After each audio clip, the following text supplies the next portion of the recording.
Now there's sound, right? Roger Dodger? Sound now?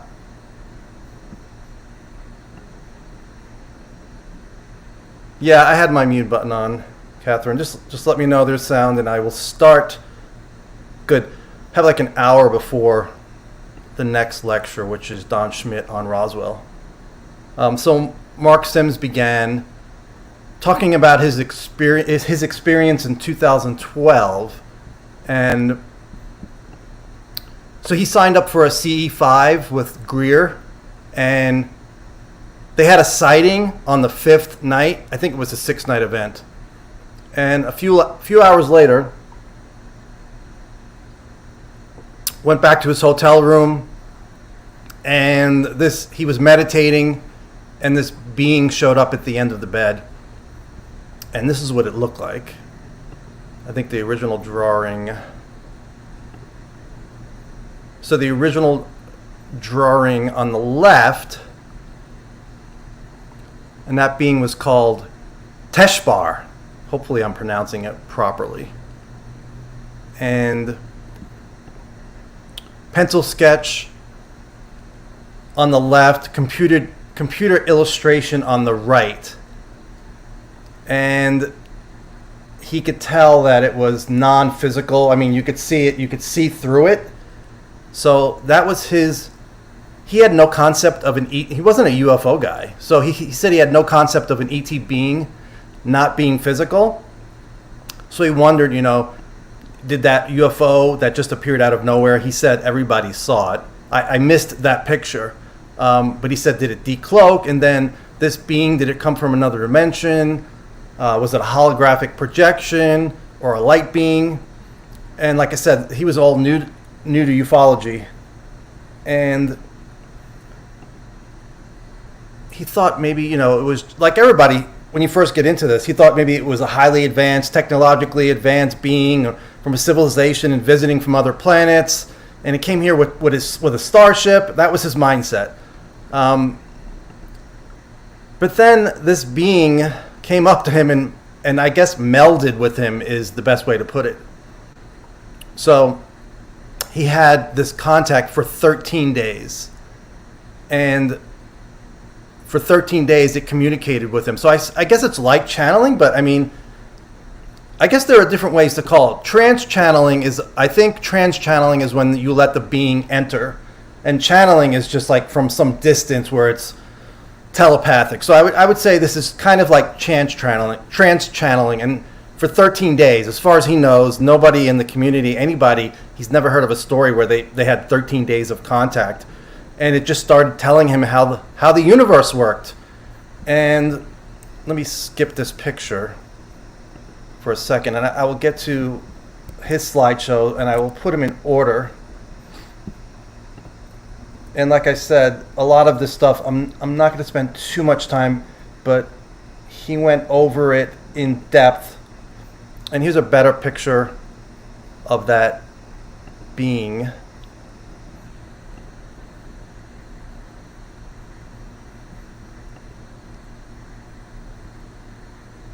And it started communicating, saying,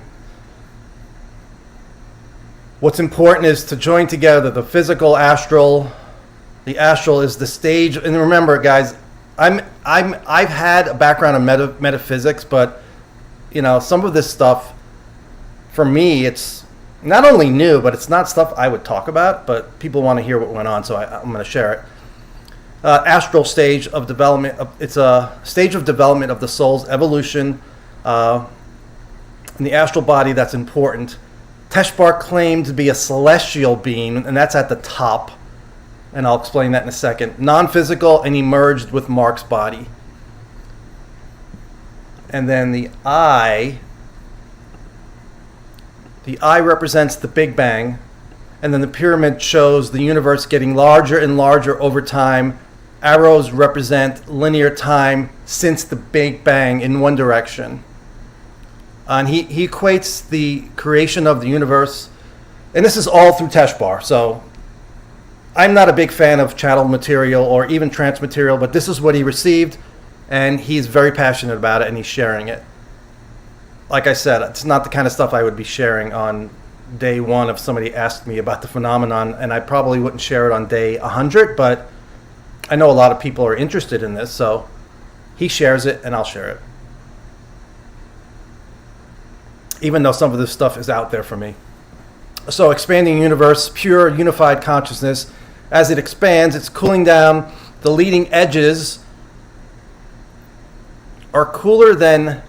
See, some of my notes are not clear, sorry. As it grows, it hits a harmonic resonance barrier.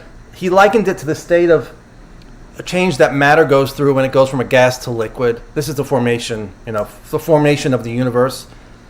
The early universe was super hot, steam universe, rapidly expanding. Then at the leading edge, it cools down and condensation takes place. First realm, and a lot of this is analogies to water, ice, and steam.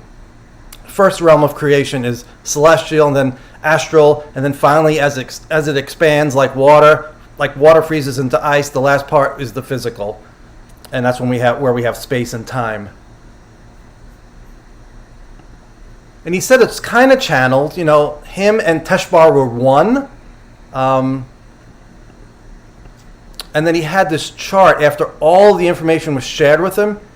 He had this chart, and that's what it looked like. 3 realms of creation. Within those, each have 5 dimensions of consciousness. And like I said, it's really detailed. And he did turn this into a computer printout so you could read it a little better. And he said the physical has 5 senses. 5 senses, the 5 senses: sight, hearing, touch, smell. I'm missing one.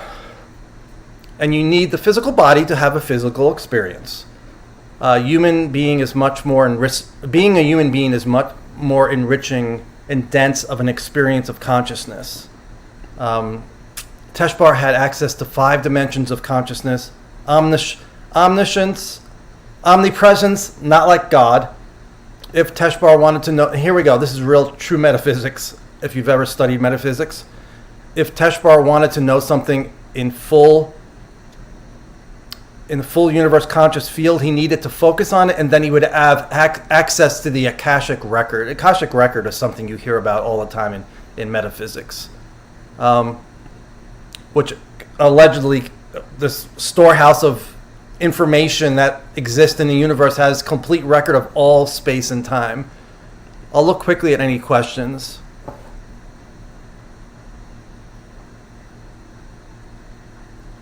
And I know this is not the normal stuff I usually read about, but sorry, I didn't see any questions. So, 3 realms have different kinds of beings.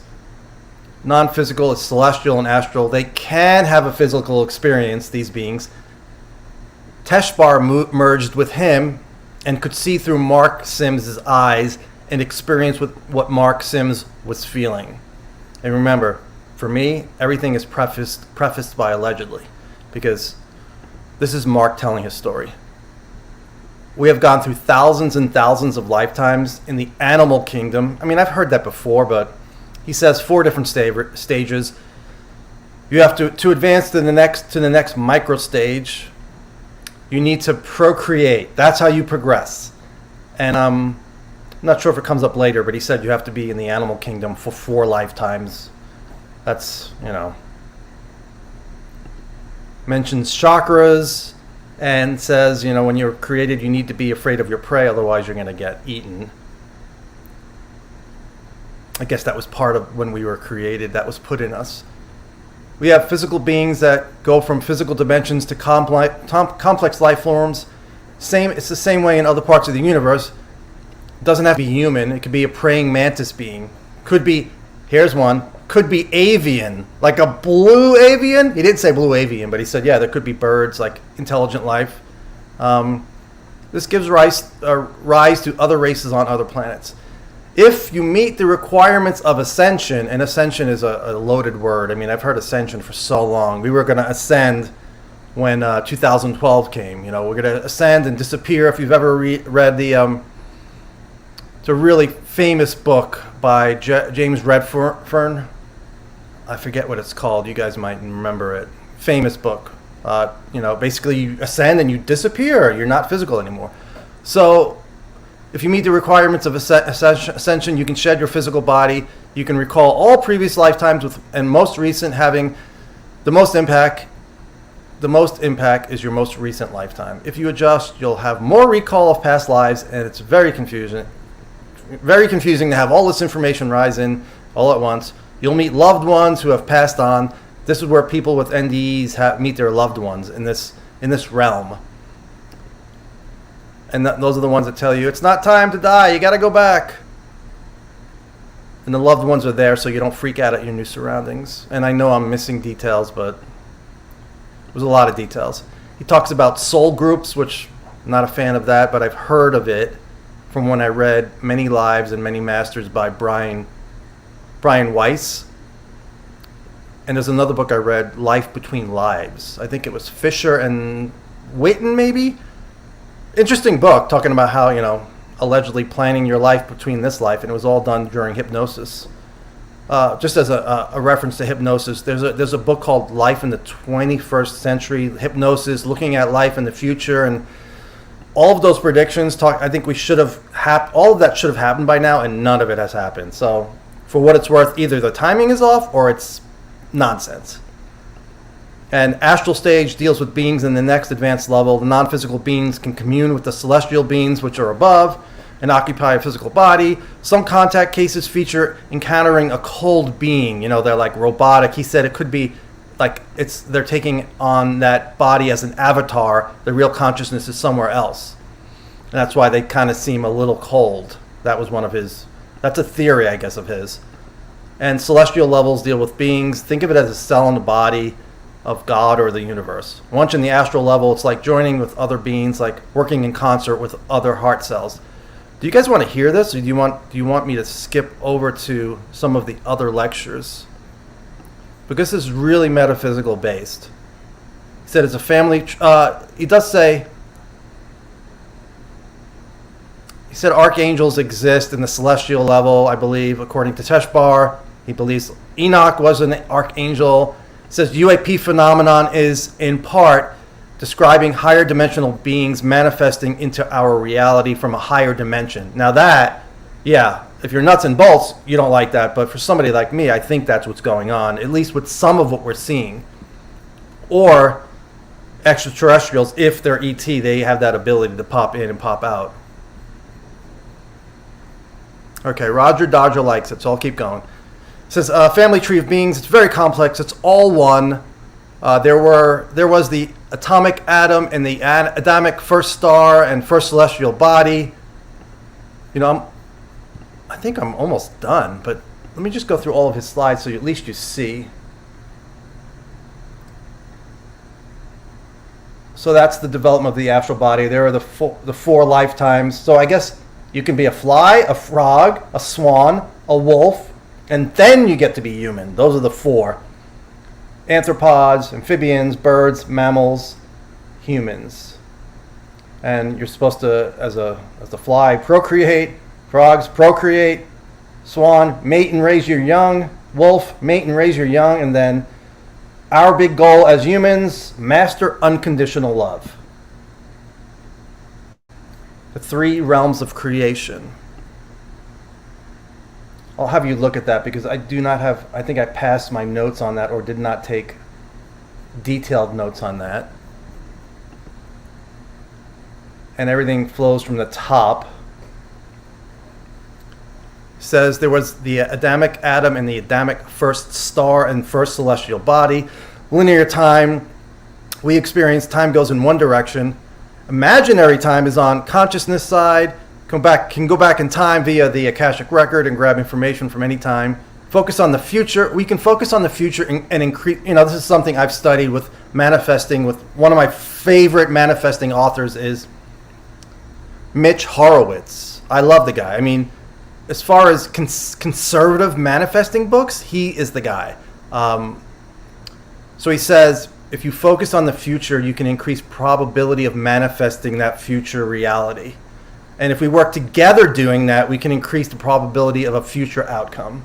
That's if humanity comes together and we get 5 billion people trying to meditate on the same subject. Another one of his slides detailing the different realms: celestial, astral, and then the bottom one is physical, where we experience space-time. I don't think anybody else experiences linear time like us, if you believe there are other realms. Again, his drawing and the computer output on the right. Okay, that's Weinstein. So Marx says, we need to right the ship because we're not treating our planet well.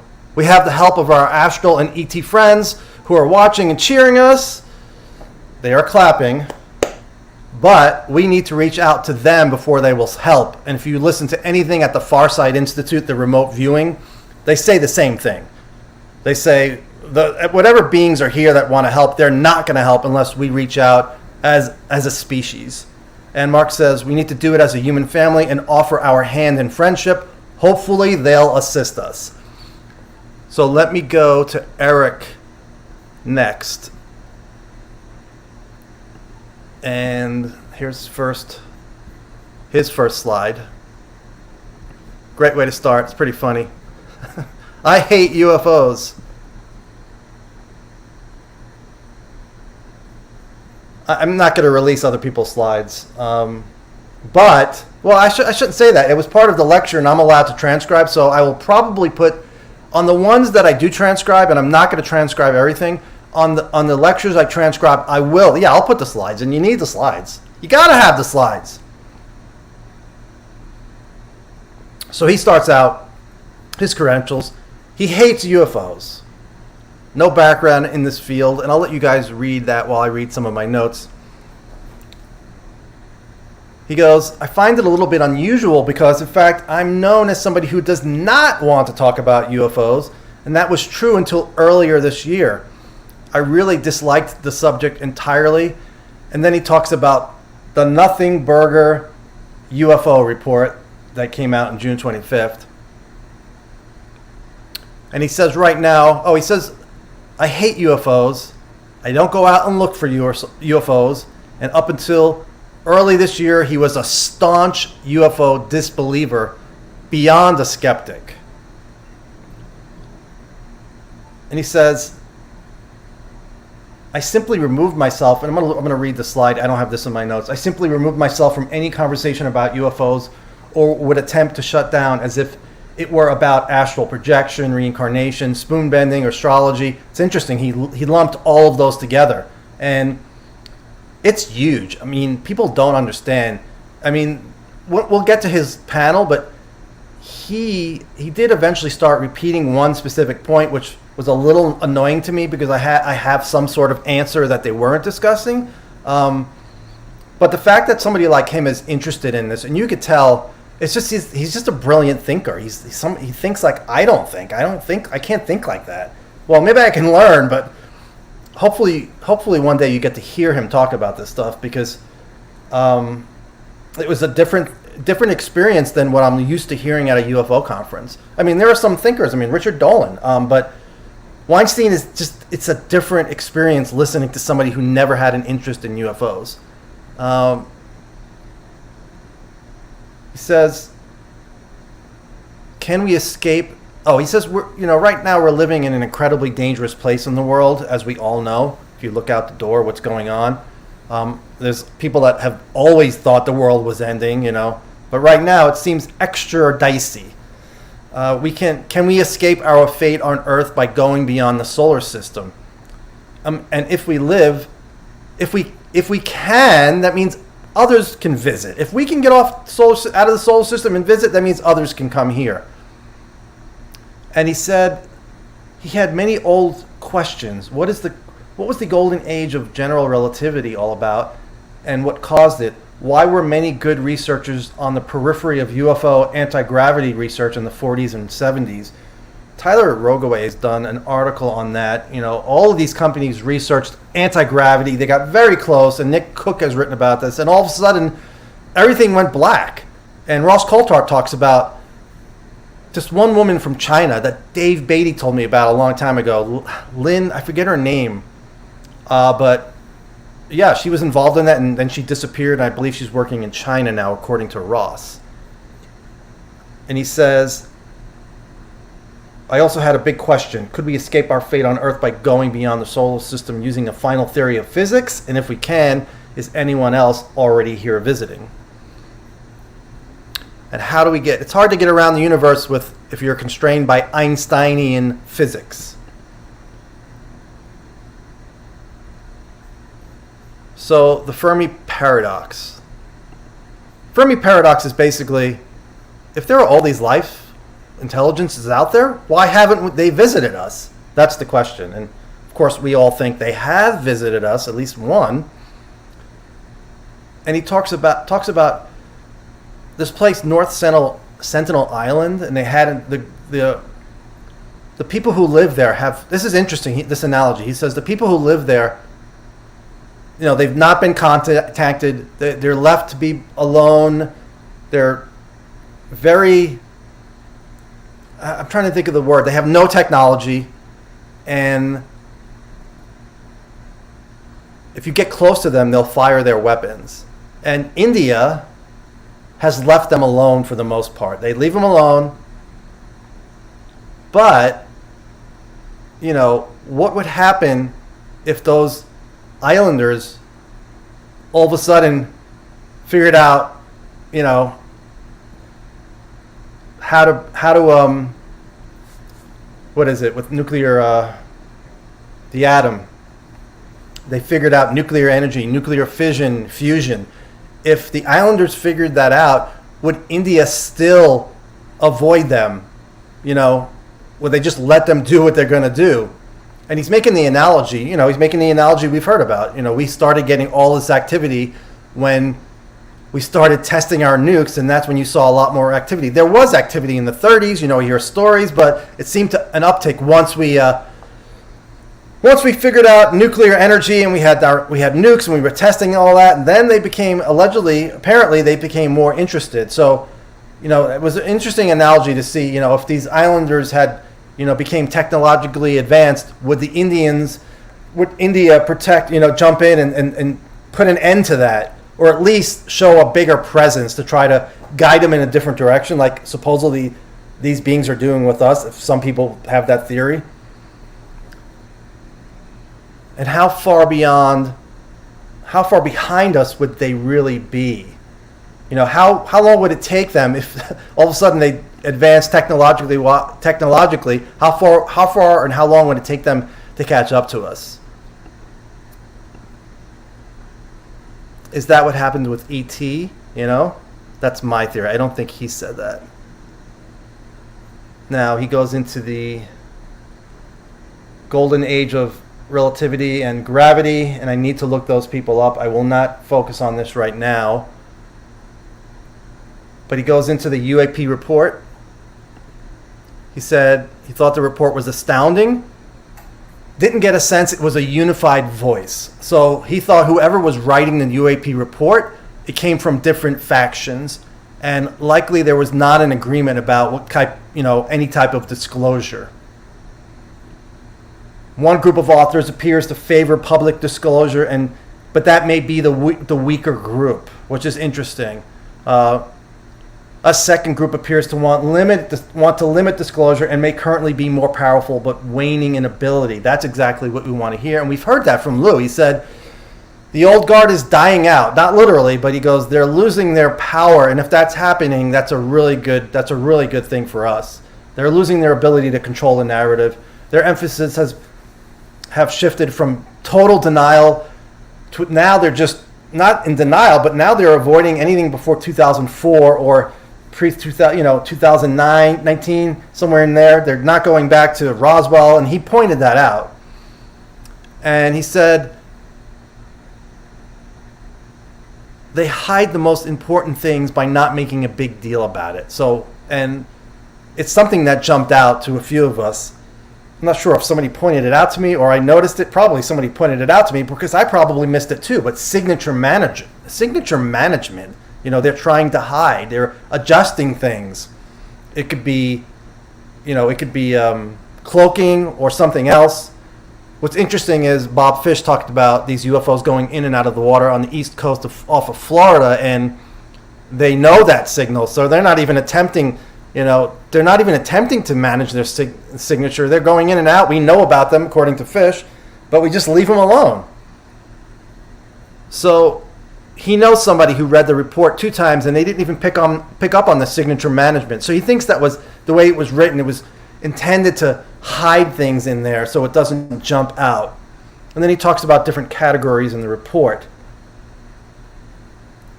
Let's see if that's...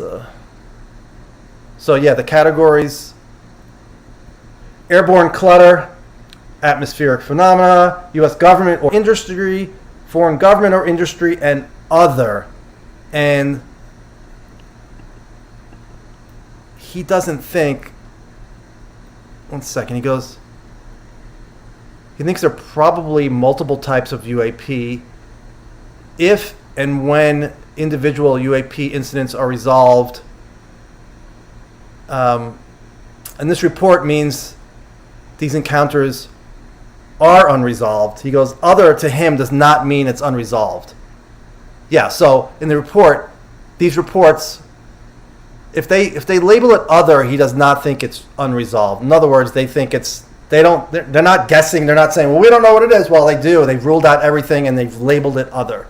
And then he got into intention. Oh, one more thing on that slide. I already said that. So here we go. So if it's lacking intention, it's probably just atmospheric or non-atmospheric clutter. But if it has intention, then you go, is it U.S.? No, it's not U.S. It's non-U.S. Is it known foreign? No. So it's other. And he doesn't think other is a catch-all. He thinks it's specific based on the idea that we've eliminated all other categories. It's an unknown foreign, and I put that in quotes, of power. And so it's not another country, it's something else. And he's clear to say that Eric is not saying it's aliens, but he thinks, the person who wrote the report thinks some of this is ET intelligence. So Eric Weinstein believes that whoever wrote the report, at least one person, thinks that some of these objects are of ET intelligence. He thinks there's a tug of war between different folks who wrote the report, but one group insisted in getting something in there to show folks some of it is not foreign or U.S. tech. ET? Don't know. He says it's not going to say aliens. How to avoid triggering, and they're worried about how to avoid triggering something in a geopolitical... So he's basically saying, he said that they want to make sure they're not saying it's China or Russia, because China and Russia may react to that, maybe some geopolitical, upheaval, and they're upset at us. So he's trying, they put that in there to make sure they know we're not saying it's their technology. That's a pretty big point.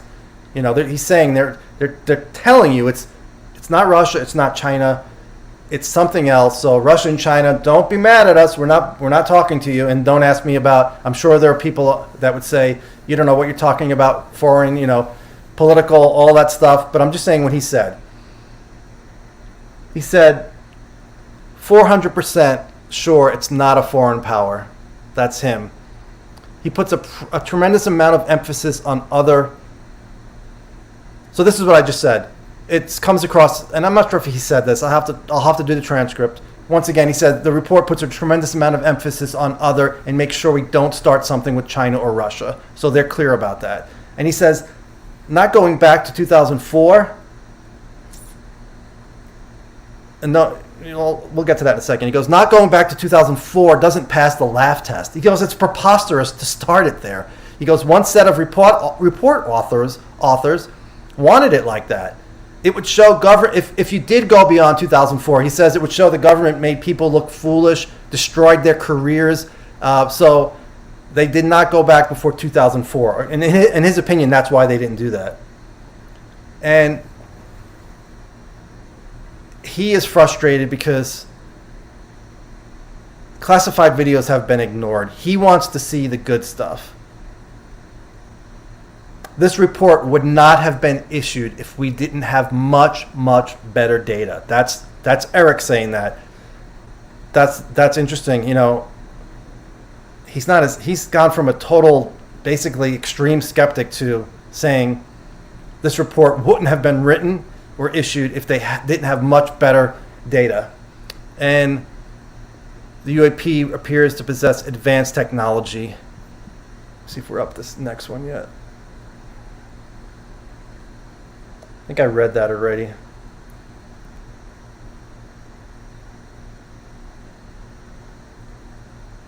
These UFOs treat Einstein as a stepping stone.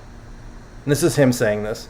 Things that appear to be getting beyond the faster than light limit, but that may not be what's going on. He thinks the whole, I don't know why that's doing that, but he thinks the whole faster than light travel argument is a red herring. And that is on one of the slides. There it is.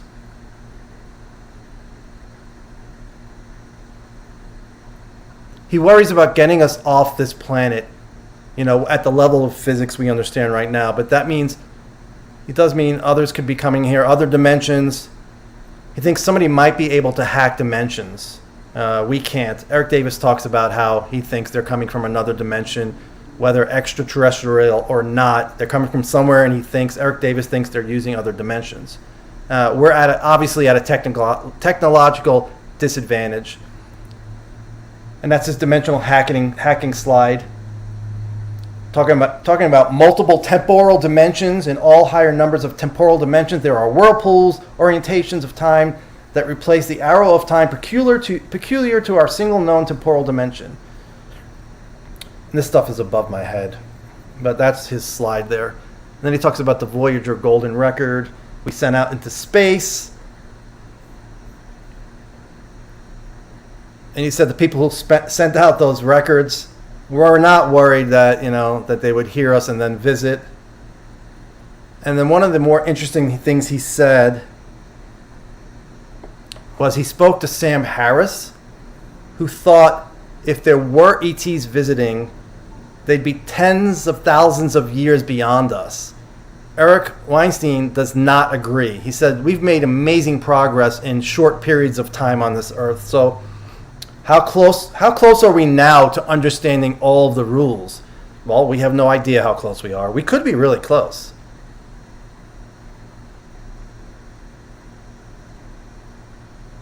I'm going to leave these up. Not all of this matches my notes. He says, if this is real, where the hell are our leading minds on this? Current leading minds, theoretical physicists, they don't discuss this. The top guys have no idea what's been going on UFOs. They don't even know about the New York Times article. And this is all Eric. He goes, none of the relevant people, and I've said and other people have said, get these scientists read in. Let them get read in. And he says, none of the relevant people have been read in or have any special knowledge. If this turns out these are beyond our solar system, they have been locked out of our top minds. Or, he says, or those top minds are really good actors because they have been read in, and when he talks to them, they just totally make up, you know, I don't know what you're talking about. But he thinks they've been locked out, and that does seem like the case. And then they got the Q&A. Let's see if this is my last one. Yep, that's the last one. So, I will go back to me. Q&A. How has this changed your life, Eric? He says, I was lied to. I know when I'm lied to. This report wouldn't have been issued if they had not been lying. It doesn't have primary data. Something inside of government with much better access to information is convinced we've been visited. So yeah, he's saying there are groups inside the government who have access to that data and they're convinced we've been visited. Doesn't know whose voice that is inside government. Basic take is you've cut off your scientists. Now he's talking to our government. You've cut off your scientists. Read them in. We have a situation. Military airspace is being visited by something intelligent, and can disguise itself, and you don't read in your best people? He goes, we're becoming a banana republic. It was really great. I mean, this guy is saying what so many people have said, but he says it so much better. It's because I love having him on this conference and and the panel he did. He says, I'm not coming at this from a spiritual or religious angle, just scientific. And he understands people discuss the consciousness aspect and why people ask about it, but he avoids it. I'm not trying to fill a hole in my life. I don't need a god and a silver spinning disc. He does assume we'll understand consciousness one day. And that may not be an exact quote, but he talked about consciousness. But he says right now there's no reason to talk about consciousness yet for him. He wants to talk about signature management, dimension hacking. Do they have better understanding of physics, science? Do our aerospace companies become a repository for some of this information? And I'm like, yes, Wilson Davis. Someone in and this is when he starts getting, I know the curse is coming up soon. Someone in DC, just checking the time. Someone in DC needs to call scientists and talk to them. Did Eric Weinstein miss this meeting? Did they have it and they forgot to call him? He's being sarcastic. Call up the Institute for Advanced Study. Listen, there's several names and he lists DeWitt, Wheeler, Solomon, and I forget the guy's last name, that they should be involved in this. Some of the top names, theoretical physicists. He goes, we have kind of a moron leadership that doesn't call up these. He goes, what kind of moron leadership doesn't call up these big name scientists? And you could say that for every administration, going back. He's not pointing to one specific administration. He goes, if these things aren't real and you wrote up this UAP report, the DNI report, you should be kicked out of government. If they're real and you didn't call scientists, you should be kicked out of government. He goes, he doesn't know if it's real. He goes, but then people talk about disinformation. He goes, if this is disinformation, it's really bad disinformation.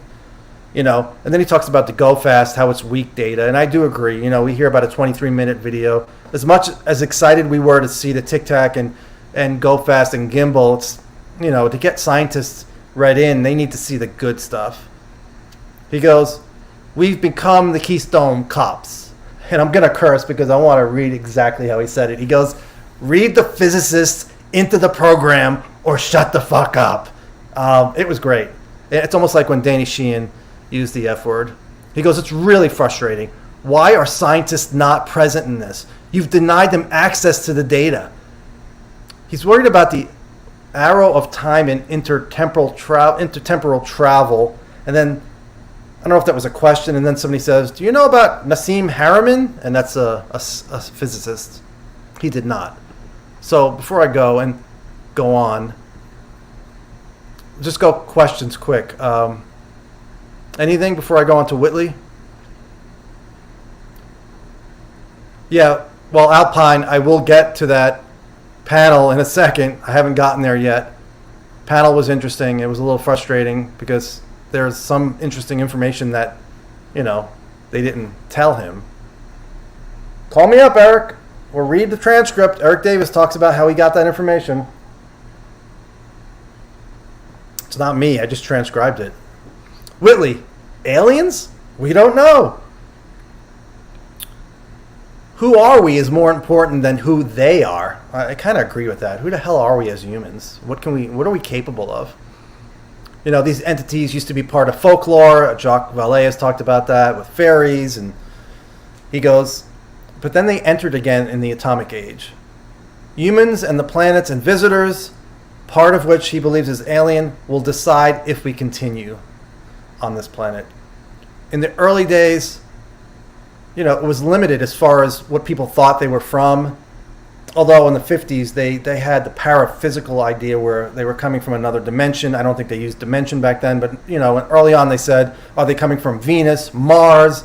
And then Betty and Barney Hill talked about Zeta Reticuli, and he's like, is that even true? He goes, some claim they visited Zeta Reticuli, and Whitley thinks that's probably imaginary, but there's no proof.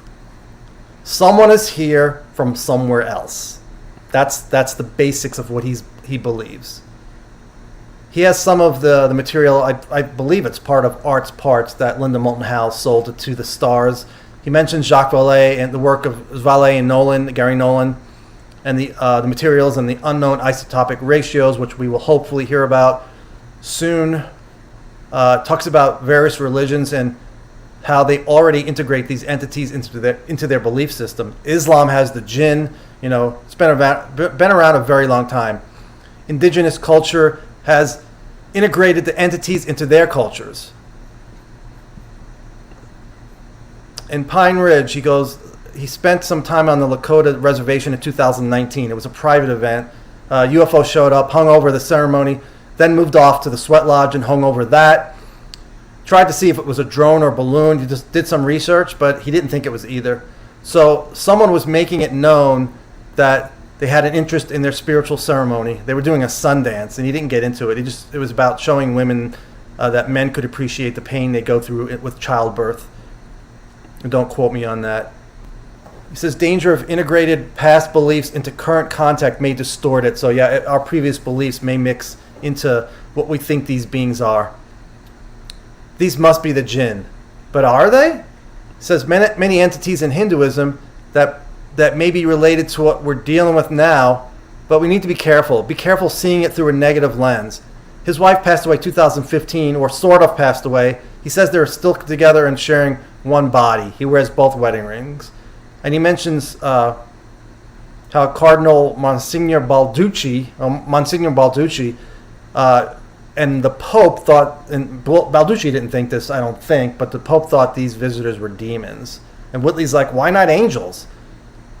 And there's a book, I don't know the name of it, but he said, every angel is terrible because their eyes... it's a good quote from this book, which I don't have the name of it. But he says, every angel is terrible because their eyes reflect our truth. And Whitley says he has seen that when he faced these visitors face to face. He goes, I don't think they're necessarily angels. We see them as much more than what they may be. We're driven by our own reflection of our deepest selves. It's hard to take that when you experience that. He goes, we need to get used to that. He drank wine with Balducci, and they discussed the church's position about Jesus. And I'm going to skip that because I'm running out of time. He lived with the visitors and was taught love, compassion, and humility. You need to forget that the materialistic. Sorry, I lost my place. You need to forget that the materialistic world is the only world. It may not be a world at all. And forget the idea that the materialistic world is the only world. Forget that idea. He's in contact with his wife's soul, and other souls asked his dead wife, what's enlightenment? She said, it's what happens when there's nothing left of us but love. How to conduct his life when everything is grounded in love. He says, how to accept humans he doesn't agree with. These are things he always tries to work on. People he likes, how to deal with them. How to deal with entities coming into his house. He said, our government has battled with the visitors. He didn't really give too many details. He goes, they won't fight, but if you fight them, that's another story. He goes, if you start a war with them, and he was talking about the Greys, he goes, they will never let you win and never let you stop fighting. If that's true, that's scary. If elements of humans keep fighting, we'll be in a kind of trouble we can't presently imagine. And the phenomenon, he thinks, is it physical aliens with a radically different nature than us? Yes. But remember, he's not saying extraterrestrial. Are the dead involved? Yes. Others are not always in a physical state, the others. Physical state is not the governing state of life. Then he talks about Seth Shostak and Neil deGrasse Tyson, he said, who laughed at this on some late night show, and others who agree with them. He said, debate isn't important. He goes, what's important is what's going to happen in the next 5, 10, 15 years. Help us have a better dynamic relationship with the world around us, including physical and non-physical visitors and the dead. People will go into shock as more is revealed. He had a skeptical physicist up at his old cabin. If you read any of Strieber's books, Communion, Transformation, Breakthrough, and talks about the cabin where he had most of his experiences back then, they were sitting in a place where people visiting him at the cabin were meditating in the early afternoon around the stone circle, and then a clear shaft of light came down from above in the middle of the circle. And as you looked through it, he says everything was suddenly perfect. Everybody spoke about it except the scientist who couldn't see the light.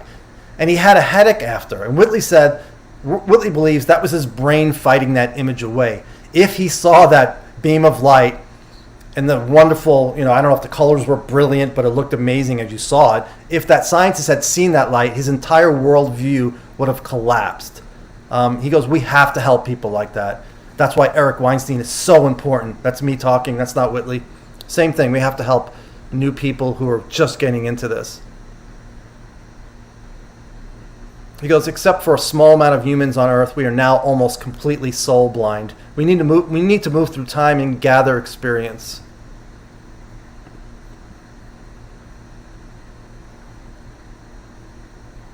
Everything good, guys? You can still hear? I'm going to put that up, which I don't always do. I think it's the first time I ever put that up. Yeah, I'm not going to talk about Angeli. She was not part of this conference, and I'm going to run out of time with this already.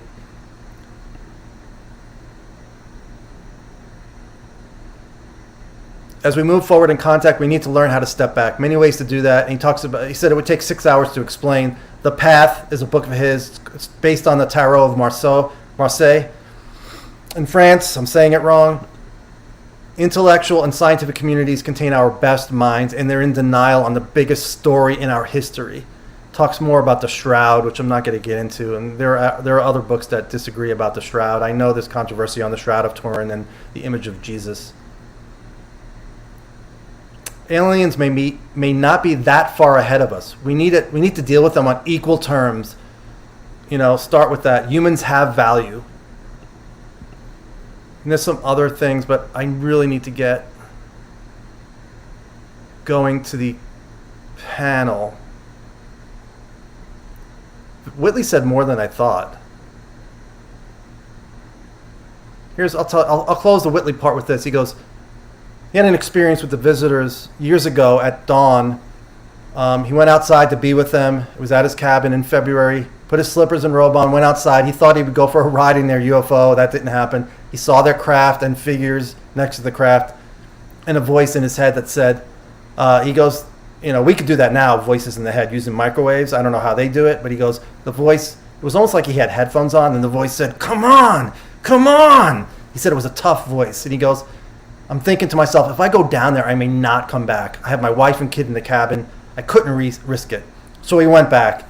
And he said there were 3 cries that came above the forest. He said it was like, oh, oh, oh. And he said 3 of the most perfect sounds and 3 of the most emotionally complex sounds he's ever heard. A year before, he could enjoy classical music, but after hearing those sounds, he goes, it sounded like mud compared to that.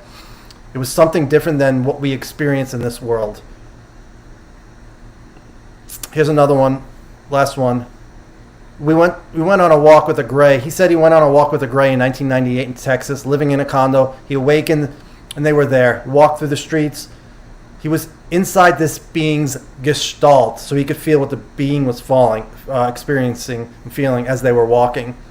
He felt he could see all kinds of things about the world that we don't see. His condo looked like a badly formed, crooked little burrow through his eyes. It was like a half an hour experience. When he got back, he felt quite greasy and dirty and sweaty, stressful as hell when he was with them. He had no feeling on his skin, though, when he took a shower, and he said they had given him some shot, pinpricked him, so he wouldn't suffer an allergic reaction. Banner. Thanks for the comments. Sorry, guys. I know I'm running out of time, and I know this is so much stuff. I took too many notes. Panel. I have like 14 minutes. So it was Danny Sheehan, Mark Sims, Richard Dolan, Eric Weinstein, and Whitley Strieber. Thank God Mark Sims went on for a long time about how he had this business. It was really long, but I didn't take notes on that because it was too detailed. It wasn't really, not related to what we're talking about. So Sheehan starts out, average person has a hard time when someone tells them they had contact experience. And Sheehan asked Dolan to tell Eric Weinstein the most remarkable fact about UFOs that convinced him. So Dolan says, studying UFOs for close to 30 years, he went in little by little, backed his way in, worked on a PhD on Cold War studies, and then stumbled upon Timothy Good's book, Above Top Secret. He knew back then that it was all about the 40s. Initial research, he didn't know if it was part of our history, black budget stuff, and a national security concern.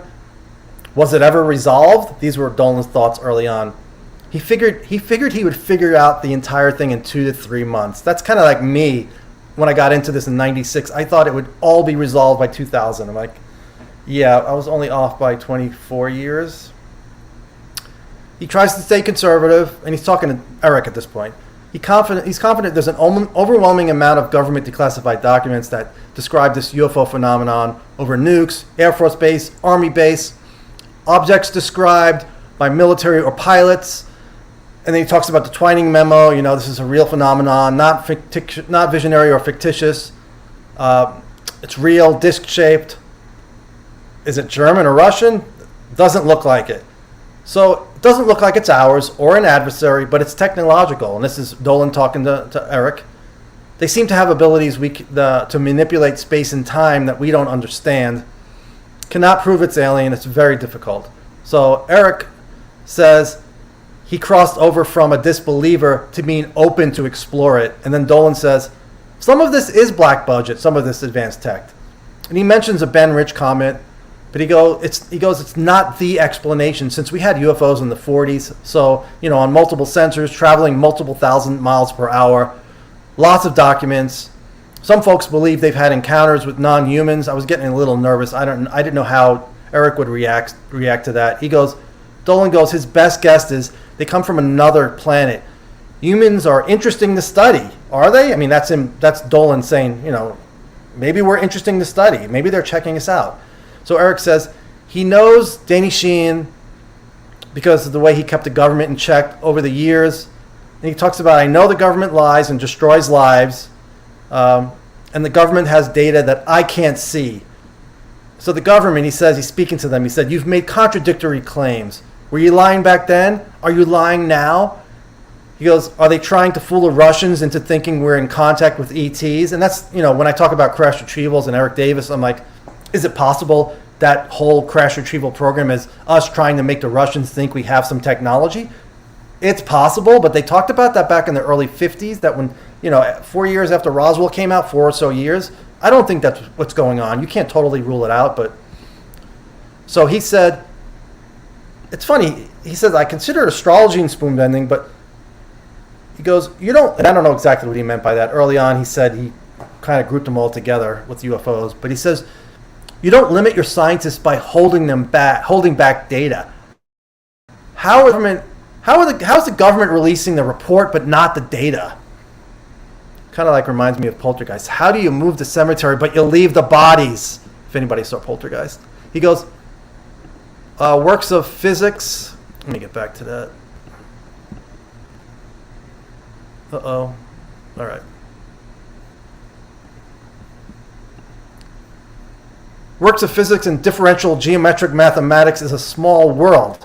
He goes, so there's a small amount of scientists who work in that. He goes, in most towns, there are Starbucks, Home Depot. He goes, but theoretical physicists are rare. He goes, if we're facing something this profound, there's no evidence our scientists know about it. And the government is trying to rely on contractors instead. They didn't call any theoretical physicists? Why not? We're treating this as someone's plaything in the Pentagon. Meanwhile, they fly over our nuclear sites, and he asks a sarcastic question. He goes, should we tell our own experts that we may be visited? He goes, no, let's tell Harvard, or Princeton. Let's not tell Harvard or Princeton, Let's not tell our best experts. Let's just tell people who work in, compartmented aerospace companies. He goes, who the hell is making up this moronic policy? More from Eric. He goes, it's not wrong to claim you've had an experience with a heptapod, which I think would be like a praying mantis being. And this is Eric talking. He goes, he just wants to separate those claims from the UAP data. Exactly, I agree. I do talk about all of that stuff, but if you're talking about bringing somebody, a scientist or a theoretical physicist in, like a group of them, don't talk experiences. Eventually they'll get to that on their own. Keep it to the data right now. He goes, once again, he goes, effing pony up the data now. He goes, don't hide the real data and release Go Fast. That allows people like Mick West to criticize it. And others claim it's the most important thing ever. Really? He goes, so it's like an extreme. Like the videos are the most important thing ever. We know there's better data. It's just we were so starved for government videos when those came out. And I make the analogy, it's like when they first came out, it was like, oh my God, this is amazing. It's like when you go to the beach and you live there. And like I lived in the beach for a while. It was incredible to come home and see the water, the ocean over the hill. 2 years later, you're like, it's the ocean. It's the sunset. That's kind of how the UFO videos were. He goes, the government needs to come clean. How long have you been lying? Why? Whose lives have you destroyed? This is Eric. He goes, maybe we'll all die if the information is released. Okay, well, if that's the case, so be it. We can't answer this by ignoring the mainstream scientists and relying on defense contractors. And then Sheehan says, he talks, I'm not going to get into that. He talks about the Roswell slides and how they showed that, it said the victims of the crash, and that's still in doubt. So Eric says, responding to the Roswell and the pictures comment from Ramey had in his hand that were blurry back then, but we were able to clear some of them up. Eric says this would be the culmination where we find out what this place is and who's here and what it's about. Maybe it's our end. Oh, okay. Maybe it's our end, so the end of humanity. He says it could be bleak. Maybe once we master fusion, they wipe us out because we're such a threat. This would be usually consequential. He mentioned crows are much smarter, and whales and squids show us how different and intelligent other life forms could be on this planet. And he goes, everything would change if we were visited and it was acknowledged. He goes, right before you get access to the universe, if they hack in, he goes, you fuse the nuclei and then you're basically altering the cosmos that you're about to be major players in. This is when he's talking about us. He goes, others may have cracked it and see, other intelligence may have gotten that far, and now they see us trying to do all these things and, get the passwords, and are we about to crack it too? We became godlike in 1952, 53. We unlocked the cell and the atom within 6 months. We're like apes with this power. We're the beneficiary of a 75-year bizarre peace that no one can explain. Is it possible that this report, the UAP report, suggests there is a mound of evidence showing we're not alone? Why aren't physicists and physicians in on this? Look at the long-buried information with new tech. We've been lied to about the most consequential question. And Eric says he'll be moved if it turns out we're not alone, and this intelligence report hasn't moved against us as we become more dangerous. Yeah, he goes, I'm not sure if that's a right transcription by me. It's very rough. He goes, he'd be moved if it turns out we're not alone and this intelligence hasn't moved against us as we become more dangerous. Yeah, he goes, if they're here, you would think they would start acting. As Semivan said, they socially culture socialize or just try to influence us, try to guide us in a certain direction by what they're doing. Could be. I hope that, like I've said, I hope that's what's going on. It's all a positive effort on their part to move us in the right direction. Because even if it means our doom, let the information out. Smart people are not in the know. The dumb people who are in the know need to retire. Get the F out of UAP information. And then Whitley says, they're holding it back because they have failed. And then they cut off Whitley. And then Eric says, I think there's terror among those people who have the secret. All right, I'm going to try to skip ahead because I'm running out of time for the next lecture. 4 minutes. Don Schmitt and Roswell. Eric says, AI intelligence that we possess is not needed for the task that we need to accomplish on this planet. I'm going to skip ahead to more. Eric stuff at the end, because Whitley said he had a great deal of contact with inner circles within the government for many years. I don't think they can succeed. If the private sector doesn't do it, it's not going to happen. So he thinks the government is going to fail at trying to figure this out, and we need us, the private sector scientists and brightest minds, otherwise we're not going to figure it out. He goes, let me finish with, and Whitley talks about the hundreds of thousands of letters that came when he wrote Communion from people who had similar experiences but different, but even the UFO world rejected it because it was so hard to believe. It was just so out of the box. So he talks about experiencers, Whitley does, and how so many people have gone through this, and how we could study their brains with fMRIs. And Eric says, if your friend is accused of something you don't know is true or false, and he mentions Schrodinger's truth teller. He goes, if you had a mystery encounter, he goes, but I don't want to mix UAP data with your experience or your accounts. Once we know that these objects are not part of our society, ET or whatever, then we can look into the experiencers. And then Whitley goes, I don't think we're ever going to know that. I think at some point we'll realize these objects 100% are not part of our society. I'm going to finish off with Eric. He says, my circles are clueless on this subject. And he says, Whitley says, it's not true that we can't compete with these intelligences. I can't say more. Yeah, because we probably have shot them down, and that's still going on. That's probably what he's alluding to. And Weinstein says, it's about consciousness. It's about consciousness. He goes, but some aspect is about physics. When you tell me that two people can communicate across the room, telepathy, are you telling me there's some sub-physics? And then he says the word woo. He goes, there are unknown... He goes, why does every conversation involve Bob Lazar? Well, it doesn't. But he goes, Valet, Eric Davis. He goes, those are unknown people. I would expect to know about... They are unknown... They are not the people I would expect to know about this. He goes, the Manhattan Project was all of the big name scientists. He goes, why do I keep getting claims that these aerospace companies have the science we don't know about? Because it's probably, in my opinion, true. He goes, the world's trying to figure out all these big physics questions. If there is knowledge, does Hal Puthoff know things that the big names don't know? Yes, because of stigma. They don't even want to consider it. The old Galileo telescope, they won't even look at it. Or, as Dolan said, maybe they do know and they just don't talk about it. I don't think that's the case. I mean, obviously some scientists who are read into these programs do know. And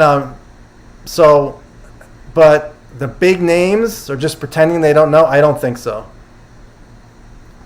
Eric says, let's assume a bunch of these scientists have their clearances and ready to go. Then you have members of the A-team. You know, Eric Davis. But Eric Davis doesn't have access to the crash retrieval program as far as I know. So you have the people, small amount of people who are read into the crash retrieval program. He goes, and then you have the A-team of scientists. He goes, how is it possible the A-team isn't involved? It seems like it's possible. And then, you know, Dolan says maybe the A-team does know. So Eric says it's possible, but everybody in theoretical physics community was aware of the atomic bomb. But I keep having to hear about Lazar. I don't know why he kept bringing up Lazar. I mean, I think I might, but I keep having to hear about Puthoff is an electrical engineer, PhD.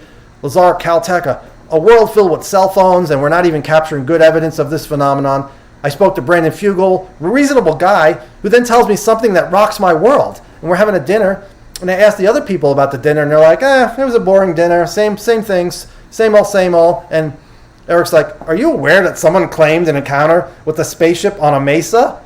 It's funny, people who were there who probably are interested or had experience, it's no big deal. But for him, it's like mind-blowing. It's kind of nice to see insight into people like that who are just getting into this. He says it doesn't look like anything like the Manhattan Project or the Jasons, which Semivan mentioned the other day, like this really bright group of scientists who are asked by the government to work on problems. He says, you talk about weird talks. It's not, Hal, and Hal was saying, he was worried Hal didn't know his talk was on Vimeo. This is Eric. Yeah, because Dolan had to tell him his talk was on Vimeo. He goes, I'm open, but there's no great videos. He goes, I'm open to the possibility there are no great videos because these objects only menace our most dangerous stuff over nuclear areas and our carrier strike groups. But we know there are sightings all over the place, except we don't have that kind of data. And like in slide 9, can they affect people to not take pictures? I don't know. I don't think it's just over the Navy and Air Force or military. And none of us think that, but he doesn't know enough about the data. Problem I'm having is I want to hear something where they say the government says we couldn't tell our best scientists, I don't think there's a secret university system. This is Eric. Something is missing. Why don't we get better video with everybody having iPhones in their pockets? Folks are in charge of using fear, uncertainty to destroy everyone who takes an interest in this subject. He seems like he's going back and forth. It's like he realizes that over the decades, they've used fear. This Men in Black type group that Lue talks about, they've used fear, uncertainty, Robertson panel to destroy everyone who takes an interest in this subject. He compares it to how progressives are, targeted by the government. And it doesn't matter if you're not a progressive. He does see, at least he makes the comparison, and he knows that kind of thing has gone on in the past. He goes, I'm looking for some sort of co-intel type program, that's managing this. Why do I listen to Eric Davis put off valet? I don't have anything against them, but it's the same tiny stable of people. As I've said before, because those people have the balls to talk about it publicly. I mean, it's a big deal for even him to talk about it. It took him forever. Why doesn't he see that other scientists are just like Eric Weinstein? It takes a special person like Eric Davis, Kit Green, Hal Puthoff, Jacques Vallée, Eric, Gary Nolan. There's not a lot of people out there that are willing to put their name on this subject, especially 10, 20 years ago. Dolan says, reason people keep talking about Hal and Davis is because it's only recent, 2017. And the whole breakthrough in 2017 with the New York Times. And Eric says, you think the people who had been read in are still going by Einsteinian physics? So the people in these black programs, he's wondering, have they figured out something beyond Einsteinian physics? And Dolan says, maybe, because I wouldn't be surprised. It's not that they're more advanced than what he goes, I wouldn't be surprised if it's not that more advanced than what we use. You hear 50 years ahead, but I don't know about that. Whitley's like, why all the secrecy? And Dolan brings up Roswell and how you don't want to tell your enemy. You want to take this technology and study it for yourself. And then as time goes by, how do you come clean? And then Weinstein says, I hear this endless, ridiculous conversations. And he goes, the son of the still living most famous anti-gravity researchers from the 50s. I need to look that up again because I missed those names related to anti-gravity. And then Whitley says, something is terribly wrong. Or this disconnect that you've been exploring wouldn't be there. It does not look scary as you've seen in the past. We need to do this outside of the government. Materials, propulsion, and the witnesses. And Whitley was given the last word because Whitley was not given a lot of time to speak. So, and I can't take questions. I want to go listen to that next lecture. If you guys are interested, that's my Patreon. That is my PayPal. And thank you for listening. I'm going to go listen to Don Schmitt and take notes on that. Hopefully this was good. I'll check the comments later. Leave feedback, positive and negative. That's fine. Had problems. I don't know why that stuff was going black when I was clicking on it, and I know I rambled a little and lost my place, but I have so many notes that I didn't even get to. So I'll talk to you guys tomorrow. Thanks, Jeremy. Good to see you. See you guys later.